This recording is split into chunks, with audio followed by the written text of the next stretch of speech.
जमात पंजुम scholarship Maharashtra के ज़हनी आजमाइश के आज के वीडियो में मैं आपका खैर मकदम करता हूँ। इस वीडियो के डिस्क्रिप्शन में टेस्ट की लिंक दी गई है। आप वीडियो मुकम्मल देखने के बाद में उस लिंक को सॉल्व कीजिए। देखते हैं आज का हमारा मौजू, बहुत इंपॉर्टेंट मौजू आज का हमारा, मुंतकी रब्त और इस्तदलाल हिस्सा 1। यानी हमने इस मौजू को दो हिस्सों में तकसीम किए हैं, मुंतकी रब्त और इस्तदलाल को। आज हम देखेंगे हिस्सा 1। इसे कहे कि दो जुज़ है, पहला इबारती और दूसरा गैर इबारती। आज हम देखेंगे इबारती जुज़, और दोनों जुज़ आपके लिए बहुत ज़्यादा इंपॉर्टेंट है। स्पेशली दूसरा जुज़ जो है गैर इबारती, यानी इसके बाद का जो वीडियो रहेगा वो ज़्यादा इंपॉर्टेंट रहेगा, उसमें बहुत सारी ट्रिक्स रहेंगी। चलिए पहले देखते हैं इबारती जुज़। नंबर 1 है उम्र। इस किस्म के सवालात में 2 या 3 अफराद के उम्रों का मुवाजना गुना में किया जाता है। यानी 2 या 2 से ज़्यादा अफराद का मुवाजना किया जाता है, उनकी जो उम्रें हैं उनके अंदर मुवाजना किया जाता है। इस तरह किसी फ़र्द की उम्र, पैदाइश के साल या पैदाइश की तारीख दी जाती है, पर से किसी एक फ़र्द की उम्र पूछी जाती है। यानी 2 या 2 से ज़्यादा अफरादों की उम्र दी जाती है, उनका मुवाजना किया जाता है और उनके उम्रों के हिसाब से किसी एक फ़र्द की उम्र पूछी जाती है। चलिए इसकी मिसाल देखेंगे। मिसाल है, 4 साल पहले शरीफ की उम्र 12 साल थी, तो मज़ीद 3 साल बाद इसकी उम्र क्या होंगी। 4 साल पहले शरीफ की उम्र 12 साल थी, यानी 4 साल पहले शरीफ 12 साल का था। देखेंगे उसके ऑप्शन, देखिए ऑप्शन है 15, 16, 19, 20। हम किसी भी तरह से ऐसा तुक्का लगा के या अंदाज लगा के हम जवाब नहीं ढूंढ सकते, हमें थोड़ा सा एनालिसिस करना होगा कि 4 साल पहले शरीफ की उम्र कितनी थी, 12 साल। तो आज उसकी उम्र क्या रहेंगी, 4 साल ज़्यादा, यानी उसकी मौजूदा उम्र क्या रहेंगी, 12 साल जमा 4 साल यानी 16 साल, ये आज की उम्र है। तो मज़ीद 3 साल बाद, यानी अगले 3 साल बाद उसकी उम्र क्या रहेंगी, यानी 16 में और 3 मिला देंगे हम। तो देखिए 16 जमा 3 19 साल। समझे आप इसे? देखिए 4 साल पहले की उम्र दी गई थी, उस पर से हमने क्या किया, उसकी मौजूदा उम्र निकाले, यानी जो 4 साल पहले की उम्र थी उसमें 4 और जमा कर दिए हमने, तो उसे आज की यानी मौजूदा उम्र मिल गई। और मज़ीद 3 साल यानी आगे के 3 साल उसमें और जमा कर दिए, तो उसकी आज की उम्र मिल गई। आज उसकी उम्र है 19 साल, और 19 साल हमारा ऑप्शन नंबर 3 है। हम 3 नंबर को इस तरीके से फिल कर देंगे। मुवाजना। किस्म के सवालात में चीज़, शय या फ़र्द की खुसूसियात, खूबियों, ऊंचाई या जिसामत के बारे में मुवाजना किया जाता है, यानी कंपैरिजन किया जाता है। इसमें ये मुवाजना समझकर मुंतक से सही जवाब देना होता है। ये मुवाजने को समझना होता है और लॉजिक से यानी मुंतक से हमें सही जवाब ढूंढना होता है। मुवाजना करते वक्त ज़्यादा या कम का तनासुब होता है। और मुवाजना किस में होता है, ज़्यादा में होता है, एक तो बड़ा रहेगा या छोटा रहेगा। देखते हैं मिसाल। आम केले से सस्ता है, केला सेब से महंगा है, तो सबसे महंगा फल कौन सा हुआ। ऑप्शन है आम, केला, सेब, आम और केला। सवाल को समझेंगे। आम केले से सस्ता है, यानी केले महंगे हो गए, यानी केले की जो कीमत है वो आम से ज़्यादा है। तो देखिए हमने बड़े का जो निशान है, ये जो सही छोटे बड़े का निशान इस तरह होता है बच्चों, तो ये बड़े का निशान हमने केले की तरफ दिए क्योंकि केले की कीमत आम से ज़्यादा है।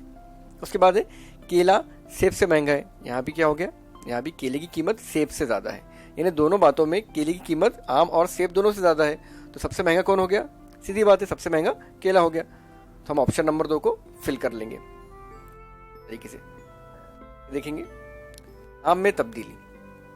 इस किस्म के सवालात में नाम तब्दील करके इन्हें खलत मलत किया जाता है। नाम तब्दील किए जाते हैं और उन्हें खलत मलत किया जाता है, मिक्स किया जाता है। इन तब्दीलियों को समझकर हमें सही नाम तक पहुंचना होता है, और इन तब्दीलियों को अच्छी तरीके से समझना होता है और हमें सही नाम तक पहुंचना होता है। मिसाल देखेंगे। ऊँट को हाथी कहा, देखिए नाम में तब्दीली हो गई, खलत मलत हो गया। हाथी को चीता कहा, शेर कहा, शेर को जिराफ कहा, तो कौमी जानवर कौन सा हुआ। सवाल के आखिरी में जवाब है हमारे पास। ऑप्शन क्या है, ऑप्शन है चीता, हाथी, ऊँट, जिराफ। सवाल डबल से पढ़ता हूँ। ऊँट को हाथी कहा, हाथी को चीता कहा, चीते को शेर कहा, शेर को जिराफ कहा, तो कौमी जानवर कौन सा है। अगर आप गौर करेंगे तो ये सब चीज़ें जो है ना शुरू की, ये आपको कंफ्यूज करने के लिए है, आपका जहन भटकाने के लिए है। आखिर मेन सवाल जो है आखिरी में है, कौमी जानवर। हमें पता है हमारा कौमी जानवर कौन सा है, शेर है। हमारा कौमी जानवर शेर है, और शेर किसको कहा गया है, चीते को। देखो चीते को शेर कहा, यानी यहाँ पे हमारा ऑप्शन कौन सा रहेगा, नंबर 1 चीता कौमी जानवर रहेगा। हालांकि चीता कौमी जानवर नहीं है, लेकिन चीते को शेर कहा गया है, नाम में तब्दीली की गई है शेर के, शेर को नाम दे दिए चीते का। तो इस सवाल के हिसाब से हमारा ऑप्शन नंबर 1 सही रहेगा, उसे हम फिल कर लेंगे। देखेंगे रिश्ते नाते। इस किस्म के सवालात में दो अफराद के बाहमी रिश्ते पर गौर किया जाता है। दो अफराद के जो रिश्ते हैं उनमें गौर किया जाता है। माँ बाप, मामा भतीजा, बहन ननद, सास ससुर वगैरह वगैरह रिश्ते होते हैं। और ये रिश्ते बहुत ज़्यादा कंफ्यूज करते हैं कि ये फला है वो फला है, तो वो कौन हुआ आपका। मिसाल देखेंगे, अहमद के अब्बा सीमा के मामू हैं, तो सीमा की अम्मी अहमद के कौन। ऑप्शन है खाला, फूफी, चाची, मुमानी। अहमद और उसके अब्बा में क्या रिश्ता है, बाप बेटे का रिश्ता है। ये अहमद और ये उसके अब्बा। अब अहमद के जो अब्बा है वो सीमा के मामू हैं, सीमा के मामू अहमद के अब्बा, ठीक है। अहमद के अब्बा में और सीमा में और क्या रिश्ता हो गया, बहन की बेटी का। मामू हम किसको कहेंगे, हमारे अम्मी के भाई को मामू कहा जाता है, ठीक है। तो यहाँ पे सीमा मामू कह रही है अहमद के अब्बा को, तो सीमा कौन हो गई, अहमद के अब्बा की बहन की बेटी, ठीक है। अब अहमद के अब्बा की बहन सीमा की कौन होंगी, ये रिश्ता ढूंढना है हमें, होंगी अहमद के फूफी। सवाल क्या गया था, सीमा की अम्मी, ये सीमा की अम्मी है, अहमद के अब्बा की बहन सीमा की अम्मी है, और अब्बा की बहन कौन होती है, हमारी फूफी होती है। तो अहमद के अब्बा की बहन अहमद के फूफी होंगे। ऑप्शन नंबर 2 उसे हम फिल कर लेंगे। इस तरह के बहुत सारे सवालात रहते हैं। कुछ सवालात मैं आपको लिंक में दे रहा हूँ डिस्क्रिप्शन के अंदर, आप उसे भी जाके थोड़ी सी मशक कीजिए। हमारा अगला वीडियो रहेगा मुंतखब रिश्तेदार का गैर इबारती, और ये बहुत ज़्यादा इंपॉर्टेंट है, आप बिल्कुल मिस मत कीजिए, पूरा देखिए। मिलते हैं इंशाल्लाह अगले वीडियो में। लिंक सॉल्व करना ना भूलें। अस्सलाम वालेकुम वरहमतुल्लाहि वबरकातुहू।